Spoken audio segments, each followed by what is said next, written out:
नमस्कार. आकाशवाणी औरंगाबाद केंद्राच्या बातमीपत्रात मी हर्षवर्धन दीक्षित आपलं स्वागत करतो. ठळक बातम्या. ज्येष्ठ शास्त्रीय गायिका किशोरी आमोणकर यांचं निधन. भारतीय स्टेट बँकेच्या कर्ज व्याजदरात कपात. नियोजित उस्मानाबाद इथल्या 97व्या अखिल भारतीय मराठी नाट्य संमेलनाच्या बोधचिन्हाचं अनावरण. औरंगाबाद, परभणी, लातूर, नांदेड आणि हिंगोली जिल्हा परिषदांच्या विषय समित्यांच्या सभापतींची निवड. आणि परभणी महानगरपालिका निवडणुकीसाठी 910 तर लातूर महापालिका निवडणुकीसाठी 850 जणांचे उमेदवारी अर्ज दाखल. आता सविस्तर बातम्या. ज्येष्ठ शास्त्रीय गायिका किशोरी आमोणकर यांचं काल मुंबईत राहत्या घरी निधन झालं. त्या 85 वर्षांच्या होत्या. प्रामुख्यानं जयपूर अत्रौली घराण्याची गायकी जपलेल्या किशोरीताईंनी आपल्या आई मोगूबाई कुर्डीकर यांच्याकडे शास्त्रीय गायनाचे धडे गिरवले. शास्त्रीय संगीतात ख्याल, ठुमरी आणि भजन गायकी हा त्यांचा आवडीचा प्रांत होता. त्यांनी गीत गाया पत्थरोने या चित्रपटासाठी पार्श्वगायन तर दृष्टी या चित्रपटासाठी संगीत दिग्दर्शन केलं होतं. देवकी पंडित, आरती अंकलीकर, रघुनंदन पणशीकर आदी उत्तम गायकांची पिढी घडवणाऱ्या गुरू म्हणून किशोरीताईंचं नाव आदरानं घेतलं जातं.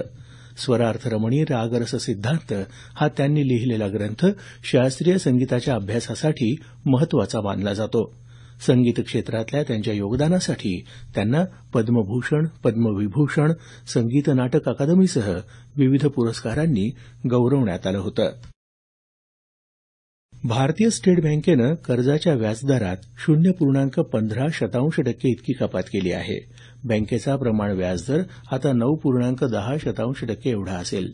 व्याजदर कपातीमुळे गृहकर्ज तसंच वाहन कर्ज स्वस्त होणार आहे. यापूर्वी कर्ज घेतलेल्या कर्जदारांनाही या निर्णयाचा फायदा होणार असून त्यांचे कर्जाचे हप्ते कमी होणार असल्याचं याबाबतच्या वृत्तात म्हटलं आहे. भारतीय स्टेट बँकेनं आपल्या किमान शिल्केच्या नियमातही बदल केला आहे. महानगरातल्या खातेधारकांना आपल्या बचत खात्यात किमान ₹5,000, शहरी भागात ₹3,000, छोट्या शहरांमध्ये ₹2,000 तर ग्रामीण भागात ₹1,000 किमान शिल्लक ठेवावी लागणार आहे. औरंगाबाद, परभणी, लातूर आणि नांदेड जिल्हा परिषदेच्या विषय समित्यांच्या सभापतीपदांची निवड काल करण्यात आली. यामध्ये औरंगाबाद जिल्हा परिषदेत काँग्रेस आणि शिवसेनेच्या वाट्याला प्रत्येकी 2 सभापतीपदं आली आहेत. समाज कल्याण सभापतीपदी काँग्रेसचे धनराज बेडवाल, महिला आणि बालकल्याण समितीच्या सभापती म्हणून शिवसेनेच्या कुसुम लोहकरे यांची तर अन्य विषय समित्यांच्या सभापतीपदी शिवसेनेचे विलास भुमरे आणि काँग्रेसच्या मीना शेळके यांची निवड झाली. परभणी जिल्हा परिषदेत राष्ट्रवादी काँग्रेस पक्षाला 3 तर भारतीय जनता पक्षाच्या वाट्याला 1 सभापतीपद आलं. समाज कल्याण समिती सभापतीपदी राष्ट्रवादी काँग्रेसच्या उर्मिला बनसोडे, महिला आणि बालकल्याण समितीच्या सभापतीपदी राधाबाई सूर्यवंशी तर अन्य 2 समित्यांच्या सभापतीपदी अशोक काकडे आणि भाजपचे श्रीनिवास मुंडे यांची निवड झाली. या 2 सभापतींचं खातेवाटप लवकरच केलं जाणार आहे. लातूर जिल्हा परिषदेत सर्व सभापतीपदांवर भारतीय जनता पक्षाचे सदस्य बिनविरोध निवडून आले. यात बांधकाम सभापतीपदी प्रकाश देशमुख, समाज कल्याण सभापतीपदी संजय दोर्वे, कृषी आणि पशुसंवर्धन सभापतीपदी बजरंग जाधव आणि महिला बालकल्याण समितीच्या सभापतीपदी संगीता घुले यांची निवड झाली. नांदेड जिल्हा परिषदेत काँग्रेस आणि राष्ट्रवादी काँग्रेस पक्षाला प्रत्येकी 2 सभापतीपदं मिळाली. समाज कल्याण सभापतीपदी काँग्रेसच्या शीला निखाते, महिला आणि बालकल्याण समितीच्या सभापतीपदी राष्ट्रवादी काँग्रेसच्या मधुमती कुंटुरकर आणि अन्य 2 विषय समित्यांच्या सभापतीपदी काँग्रेसचे माधव मिसाळे आणि राष्ट्रवादी काँग्रेसचे दत्तात्रय रेड्डी यांची निवड झाली. हिंगोली जिल्हा परिषदेत काँग्रेसला 2 सभापतीपदं तर राष्ट्रवादी काँग्रेस आणि शिवसेनेच्या वाट्याला प्रत्येकी 1 सभापतीपद आलं. यामध्ये समाज कल्याण सभापतीपदी काँग्रेसच्या सुनंदा नाईक, महिला आणि बालकल्याण समितीच्या सभापतीपदी शिवसेनेच्या रेणुका जाधव तर अन्य 2 विषय समितींच्या सभापतीपदी काँग्रेसचे संजय देशमुख आणि राष्ट्रवादी काँग्रेस पक्षाचे प्रल्हाद राखांडे विजयी झाले. राज्यात पुणे, कोल्हापूर, अहमदनगर आणि रत्नागिरी जिल्हा परिषदेच्या सभापतींचीही काल निवड करण्यात आली. औरंगाबाद महानगरपालिकेत काल 9 प्रभाग समित्यांच्या सभापतींची निवड झाली.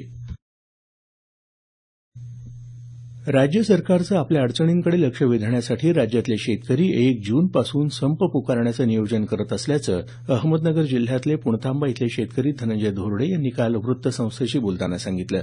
कृषी मालाची विक्री थांबवणं तसंच नव्यानं पेरणी न करणं या बाबींचा या संपात समावेश असेल.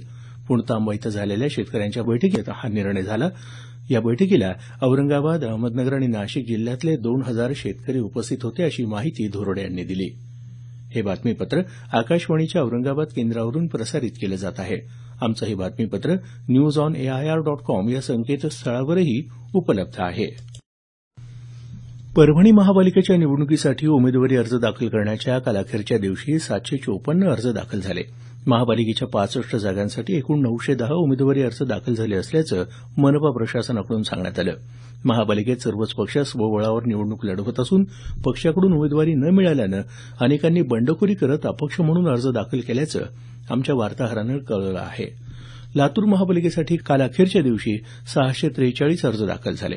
महापालिकेच्या 70 जागांसाठी एकूण 850 उमेदवारी अर्ज दाखल झाले असल्याचं मनपा प्रशासनाकडून सांगण्यात आलं. अर्ज दाखल करण्यासाठी इच्छुकांनी महापालिकेच्या 6 निवडणूक अधिकाऱ्यांच्या कार्यालयात काल मोठी गर्दी केली होती. 97व्या अखिल भारतीय मराठी नाट्य संमेलनाच्या बोधचिन्हाचं काल नाट्य परिषदेचे अध्यक्ष अभिनेते मोहन जोशी यांच्या हस्ते उस्मानाबाद इथं अनावरण करण्यात आलं. जोशी यांनी यावेळी नाट्य संमेलनाच्या तयारीचा आढावा घेतला. स्वागताध्यक्ष आमदार सुजितसिंह ठाकूर यावेळी उपस्थित होते. येत्या 21, 22 आणि 23 एप्रिल रोजी होणाऱ्या या नाट्य संमेलनापूर्वी 5 दिवस नाट्य महोत्सव होणार असल्याची माहिती संमेलनाचे कार्यवाह दीपक करंजीकर यांनी दिली. 5 गाजलेली व्यावसायिक नाटकं यामध्ये सादर होणार आहेत. नाट्य संमेलनात नाट्यदिंडी, संमेलनाध्यक्ष ज्येष्ठ रंगकर्मी जयंत सावरकर यांची प्रकट मुलाखत, विविध कलाकारांचं सादरीकरण, स्थानिक 5 ज्येष्ठ रंगकर्मींचा सत्कार यासह विविध कार्यक्रम होणार आहेत.